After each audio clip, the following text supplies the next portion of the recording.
স্বাগত নিউজ 24 চট্টগ্রাম প্রতিদিনের সঙ্গে আছি আমি লাইবা জান্নাত। এনবিআরের শাটডাউনে থমকে যাওয়া চট্টগ্রাম বন্দর আবারও সচল হয়েছে। কর্মবিরতি প্রত্যাহারে সোমবার সকাল থেকে চট্টগ্রাম কাস্টমসে চলছে শুল্কায়ন। বন্দর কর্তৃপক্ষ বলছে, গত দুদিনে আটকা পড়া রপ্তানি পণ্য বোঝাই অন্তত 4000 কন্টেইনার জাহাজীকরণ করে স্বাভাবিক গতি আনতে সময় লাগবে আরও কয়েকদিন। শাটডাউনে কোটি কোটি টাকার লোকসানে আমদানিকারকরা। আবু জাবেদের ছবিতে চট্টগ্রাম থেকে নয়ন বড়ুয়া জয়ের রিপোর্টে বিস্তারিত। গত রাত থেকে শুরু হয়েছে চট্টগ্রাম বন্দরের রপ্তানিমুখী পণ্য বোঝাই কন্টেইনার জাহাজীকরণের কার্যক্রম। তবে আমদানি পণ্য বোঝাই কন্টেইনার খালাসের কাজ শুরু হয়েছে সকাল থেকে।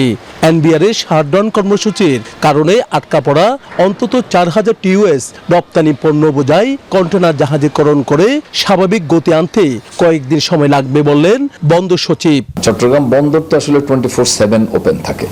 আমরা কখনোই আমাদের ডেলিভারি কার্যক্রম বা অন্য কার্যক্রমের জন্য বন্দর স্থবিরতা থাকে না। এই অবস্থা চলতে থাকলে আমাদের এই পরিস্থিতি স্বাভাবিক হতে হয়তো আমাদের কয়েকদিন সময় লাগবে। গত দুদিনে ভ্যাট, ইনকাম ট্যাক্স ছাড়াও শুধুমাত্র চট্টগ্রাম কাস্টমস খাত থেকে সরকার প্রায় 400 কোটি টাকার রাজস্ব আয় থেকে বঞ্চিত হয়েছে। তবে আমদানি পণ্য শুল্কায়ন শুরু হওয়ায় হুড়াহুড়ি করছে সিএনএফ ও আমদানিকারকরা। কাজ না হওয়াতে আমরা অনেক অসুবিধায় পড়ছি এক্সপোর্ট ইম্পোর্ট নিয়ে। তো এখন কাজ শুরু হয়েছে, এখন ভালো লাগতেছে। কাজের অবস্থা এখন চালু হয়েছে, দেখি আমরা পরবর্তী কার্যক্রম দেখে বলতে পারবো। আমদানিকারকরা বলছেন, এনবিআরের শাটডাউন কর্মসূচিতে কোটি কোটি টাকা লোকসান গুনতে হচ্ছে তাদের। নিত্য ব্যবহার্য যে আমদানিকৃত পণ্যগুলি আছে, আমাদের জনসাধারণ যেগুলো ইউজ করে, সেগুলো কিন্তু সঠিক সময়ে বাজারে আসতে পারে না। তো সবকিছু মিলে বাংলাদেশের কয়েক হাজার কোটি টাকার ক্ষতি হয়ে গেছে এই কয়দিনে। দেশের অর্থনৈতিক চালিকা শক্তিকে থমকে দিয়ে সরকারি কর্মকর্তারা যেন এমন কর্মসূচি আর দিতে না পারে, সেদিকে সরকারকে আরো কঠোর হওয়ার পরামর্শ এই আমদানিকারকের। এভাবে ভবিষ্যতে যেন কেউ অর্থনৈতিক কর্মকাণ্ডকে জিম্মি করে এ ধরনের ধর্মঘটে যেন না যায়। তবে চট্টগ্রাম বন্দর সচল থাকলে দেশের অর্থনীতির চাকা আবারও ঘুরে দাঁড়াবে বললেন বন্দর সংশ্লিষ্টরা। নয়ন বড়ুয়া জয়, নিউজ 24 চট্টগ্রাম। চট্টগ্রাম বন্দরকে অস্থিতিশীল করার পাঁয়তারা রুখতে চট্টগ্রাম বন্দর গেটে বিশাল শ্রমিক সমাবেশ করেছে জাতীয়তাবাদী শ্রমিক দল। সকালে জাতীয়তাবাদী শ্রমিক দল চট্টগ্রাম বিভাগীয় সভাপতি শ্রমিক নেতা এম নাজিম উদ্দিনের সভাপতিত্বে এবং স্কপের যুগ্ম আহ্বায়ক জাহেদ উদ্দিন শাহিনের সঞ্চালনায় অনুষ্ঠিত সমাবেশে বক্তব্য দেন শ্রম সংস্কার কমিশনের সদস্য তপন দত্ত, বন্দর সিবিএর সাবেক সাধারণ সম্পাদক এবং জাতীয়তাবাদী শ্রমিক দল চট্টগ্রাম বিভাগীয় সাধারণ সম্পাদক কাজী শেখ নুরুল্লাহ বাহার সহ অন্যান্যরা। এ সময় বক্তারা বলেন, চট্টগ্রাম বন্দরে লুকিয়ে থাকা ষড়যন্ত্রকারীরা চট্টগ্রাম বন্দরকে অস্থিতিশীল করার ষড়যন্ত্র শুরু করে দিয়েছে। গত 10 দিনে বন্দর নিয়ে 3 ধরনের সিদ্ধান্ত নেওয়া হয়েছে। সভায় নেতৃবৃন্দ চট্টগ্রাম বন্দরের new mooring container terminal Dubai ভিত্তিক বহুজাতিক কোম্পানি ডিপি ওয়ার্ল্ডকে ইজারা দেওয়ার সরকারি সিদ্ধান্তের তীব্র সমালোচনা করেন।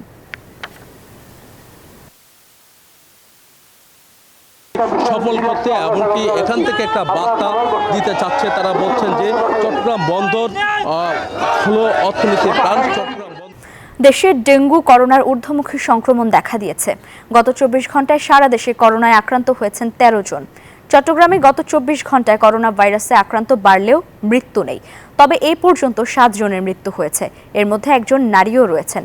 সিভিল সার্জন জানান, যাদের মৃত্যু হয়েছে তারা সবাই হৃদরোগ সহ বিভিন্ন জটিলতায় ভুগছিলেন। এদিকে চট্টগ্রামে 24 ঘন্টায় নতুন করে আরও 5 জন করোনায় আক্রান্ত হয়েছেন। সব মিলিয়ে 140 জনের ঠেকেছে। তবে করোনার ভয়াবহতা বাড়লেও ডেঙ্গুর দাপট কিছুটা কমেছে। হাসপাতালে তেমন ভর্তি রোগী না থাকলেও বাসা বাড়িতে অনেকেই চিকিৎসা নিচ্ছেন।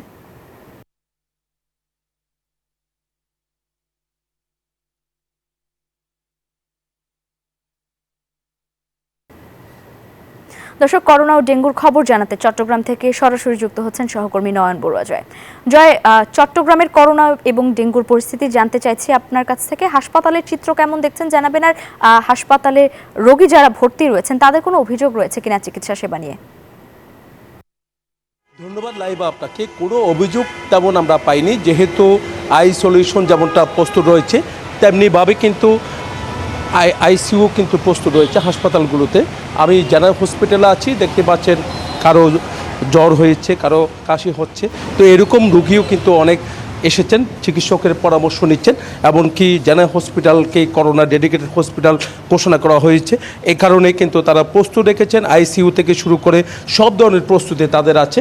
বেসরকারি হাসপাতালগুলো আগে 2020 সালে 19 সালে যে করোনা ভয়াবহতা ছিল, তখন যেভাবে বেসরকারি হাসপাতালে চিকিৎসা দেওয়া হয়নি, চিকিৎসকরা চিকিৎসা দিতে চায়নি। তবে এবারেরটা কিন্তু আমরা দেখছি ভিন্ন, যেহেতু চিকিৎসকদের আন্তরিকতা অনেক বেড়েছে, সাহসও বেড়েছে, তার কারণে চিকিৎসা দিতে কিন্তু তারা প্রস্তুত রয়েছে।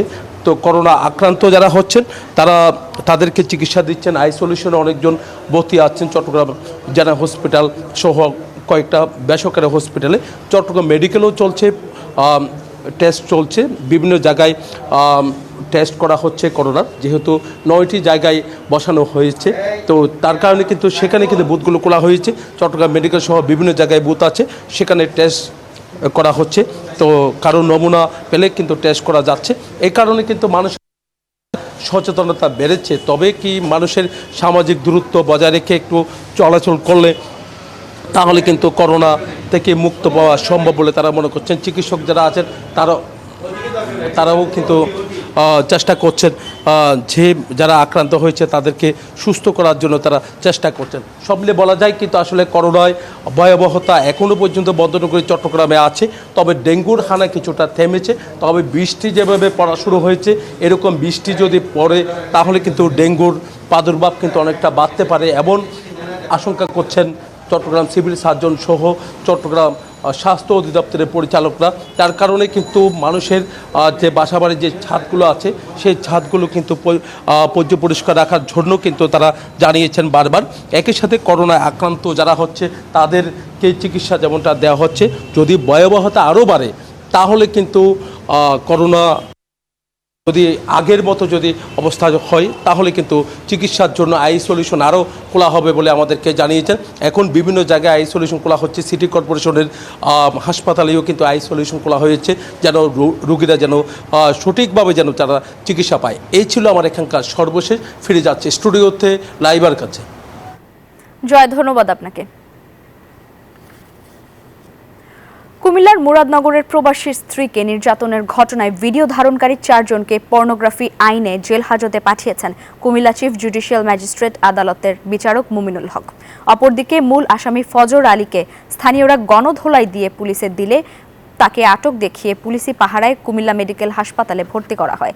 এদিকে আসামিদের আদালতে তোলার পর পরিবার জামিনের আবেদনও করেনি। এছাড়াও পুলিশের পক্ষ থেকে রিমান্ডের আবেদন করা হয়নি। তদন্ত শেষে দ্রুত বিচারের আশ্বাস দিয়েছেন আইন উপদেষ্টা।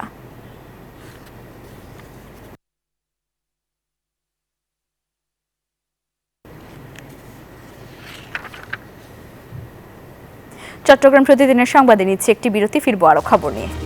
স্বাগত নিউজ 24 চট্টগ্রাম প্রতিদিনে। 31 সদস্য বিশিষ্ট পূর্ণাঙ্গ আহ্বায়ক কমিটি অনুমোদন করায় বিএনপির ভারপ্রাপ্ত চেয়ারম্যান তারেক রহমান, মহানগর স্বেচ্ছাসেবক দলের আহ্বায়ক বেলায়েত হোসেন বুলু এবং সদস্য সচিব জমির উদ্দিন নাহিদকে শুভেচ্ছা জানিয়ে আনন্দ মিছিল করেছে কোতোয়ালী থানা স্বেচ্ছাসেবক দল।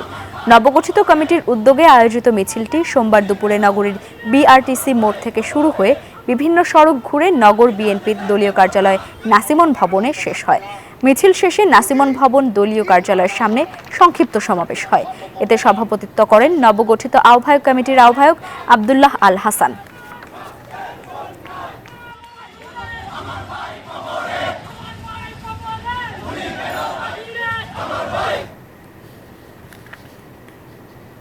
লক্ষ্মীপুরের রায়পুরে মাদক কেনার টাকা না দেয়ায় বৃদ্ধ বাবাকে কুপিয়ে হত্যার ঘটনায় ছেলে মামুনকে গ্রেপ্তার করেছে র্যাব। সোমবার এক সংবাদ সম্মেলনে র্যাব জানায়, গত 11 জুন রাতে মাদক কেনার টাকা না পেয়ে মামুন তার বাবাকে কুপিয়ে হত্যা করে। এ ঘটনায় তার বড় ভাই থানায় হত্যা মামলা দায়ের করেন। পরে র্যাব 11 ও র্যাব 10-এর যৌথ অভিযান চালিয়ে রাজধানীর ঢাকেশ্বরী মন্দিরের সামনে থেকে ছেলে মামুনকে গ্রেপ্তার করা হয়। জিজ্ঞাসাবাদে হত্যার ঘটনা স্বীকার করেছে মামুন। তাকে রায়পুর থানায় হস্তান্তর করা হয়েছে।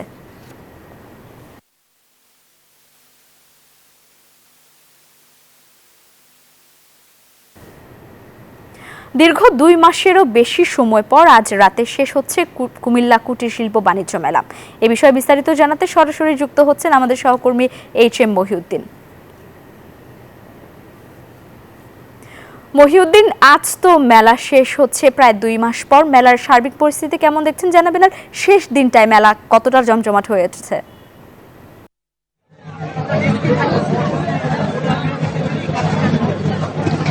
ধন্যবাদ লাইভা আপনাকে। আপনি যেমনটি বলছিলেন, কুমিল্লায় দীর্ঘ 2 মাস ধরে কুমিল্লা শিল্প ও কুটির বাণিজ্য মেলা শুরু হয়েছিল।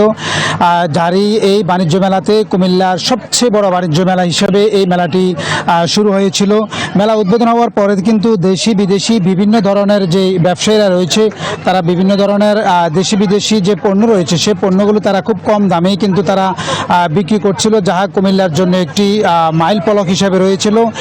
কুমিল্লাবাসী এই এত বড় মেলা আর কখনো দেখেনি, তবে যে আয়োজক রয়েছেন তারা কিন্তু যেভাবে মেলাটিকে জমজমাট করে তুলেছেন, মানুষকে ক্রেতা এবং মেলার পণ্য এবং মেলার বিভিন্ন ধরনের খেলনা এবং যে ইভেন্ট রয়েছে সব কিছু মিলিয়ে কিন্তু যে আয়োজন রেখেছে কুমিল্লাবাসী সর্বোচ্চ সন্তুষ্ট ছিল।